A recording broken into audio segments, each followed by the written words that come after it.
હવે ગેસ માટે લાઇનમાં ઊભા રહેવાની જરૂર નથી. દિલ્હી એનસીઆરમાં શરૂ થયું ગેસ એટીએમ. જાણો કેવી રીતે મળશે cylinder.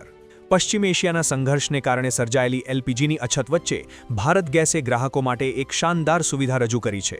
Delhi એનસીઆરના central park resorts ખાતે ભારતનું પ્રથમ ઓટોમેટેડ ગેસ વેન્ડિંગ મશીન એટલે કે ગેસ એટીએમ શરૂ કરવામાં આવ્યું છે. આ મશીન દ્વારા ગ્રાહકો કોઈપણ વિલંબ વગર 24 કલાક રાંધણ ગેસ મેળવી શકશે. આ ગેસ એટીએમ વાપરવું અત્યંત સરળ છે.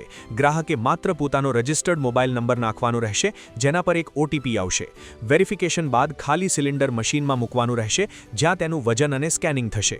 પેમેન્ટ કર્યા બાદ મશીનમાંથી તરત જ ભરેલું સિલિન્ડર બહાર આવશે. આ આખી પ્રક્રિયામાં માત્ર 2 થી 3 મિનિટનો સમય લાગે છે. હાલમાં આ મશીન દ્વારા 10 કિલોના લાઇટવેઇટ અને સુરક્ષિત કમ્પોઝિટ સિલિન્ડર આપવામાં આવી રહ્યા છે.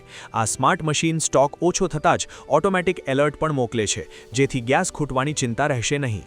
શું તમને લાગે છે કે ગુજરાતમાં પણ દરેક શહેરમાં આવા ગેસ એટીએમ શરૂ થવા જોઈએ?